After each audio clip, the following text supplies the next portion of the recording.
Hello, welcome, I'm SimUK, and today I'm going to unbox and review the Honeycomb Alpha yoke and switch panel. I've been following the development of the Honeycomb system for a long time. I think I was pretty much one of the first people to promote it on YouTube, and despite their PR company emailing me to ask me if I was interested in reviewing the Honeycomb yoke, every email I sent back in return has been ignored. So I eventually bought this last week. Now, I will be putting together a full review as soon as possible, but I would like to ask you if there are any questions that you want answering. Just let me know in the comment section below and I'll be sure to include those in my full review as soon as I can. Part of the reason why I was hoping that I would be sent a device to review is that it means I can be a little bit rougher with it and really see how well it holds up. Having paid for this myself, despite their aerospace grade internal components and 5-year warranty, I am not confident with doing that. I paid £230 for this and I bought it on Amazon. It arrived in a Honeycomb branded cardboard box, and this is the inner box. If the packaging is anything to go by, then this is looking premium already. Inside we have the base plate, and I know that they spent a lot of time working on this one thing, and to be honest, it does look pretty cool. There's like a peel-off suction pad underneath and some clips in order to secure the yoke with the clamps that are included in the box. I've got to say, it's pretty tough. It's almost got no flex in it at all, even though it looks like it probably would flex.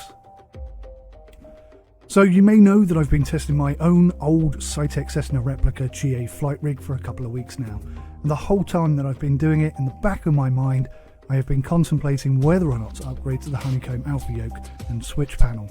The fact that it promotes fittings for existing Cytec panel gear certainly helped to convince me to buy it.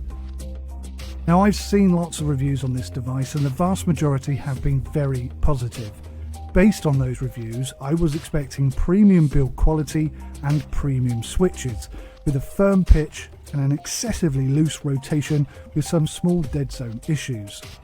And on the most part, I would agree with that, except for the premium switches part. They're really not as good as I was expecting. They do feel reasonably well made, but premium they are not. They feel far too weak to be premium. They don't feel cheap, don't misunderstand me at all. These are not cheap and nasty, but they don't feel like they will have an endless lifespan to them. I would say at best these are mid-range quality switches, and I think that would be a more accurate assessment of their quality level. The Honeycomb does ship with a 5-year guarantee, so they must be pretty certain that it will hold up to regular use. But right now, and bearing in mind this is a first look, not an extensive review, if I were to list the elements of the Honeycomb Alpha yoke in the order that I would expect them to fail first, I would start with the switches, or more accurately the connectors inside. They just don't feel that strong. And I would closely follow that by the already far too loose feeling bungee cords that manage the roll rotation. My concern is that they will become weaker and weaker over time and less effective at their job, which, by the way, is to center the yoke consistently. So I already expect some issues with this in the future, but only time will tell. And in stark contrast, the pitch bungee seems vastly superior. It's got a really nice smooth movement to it with a healthy dose of resistance. And I just wish the roll felt more like that. From a first look perspective, I'm not all that taken with the switches on the top either. They seem too clunky with an underlying switch component issue that may be prone to breaking as a result.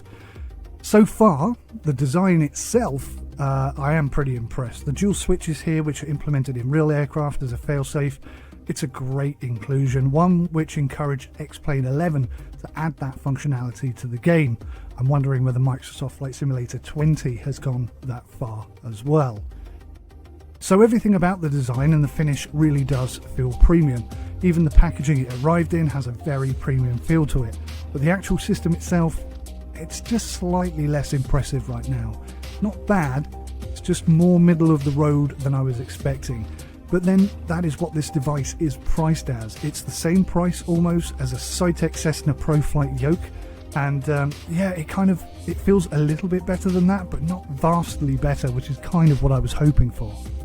So guys, once more, just to remind you, if you have any questions you want to ask about the Honeycomb yoke, the way it works, the way it's connected, I am actually in talks with the Wheelstand Pro guys who are looking to provide support for all of the Honeycomb devices.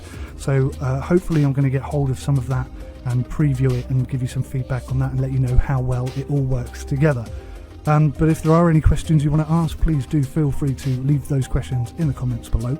I will read them and I will add them to my full review, which should be out in, say, a week or two when I've had enough time to really play with this device and sort of make my mind up on how well it fits into my current system. Thank you so much for watching. Take care. Until next time. Goodbye.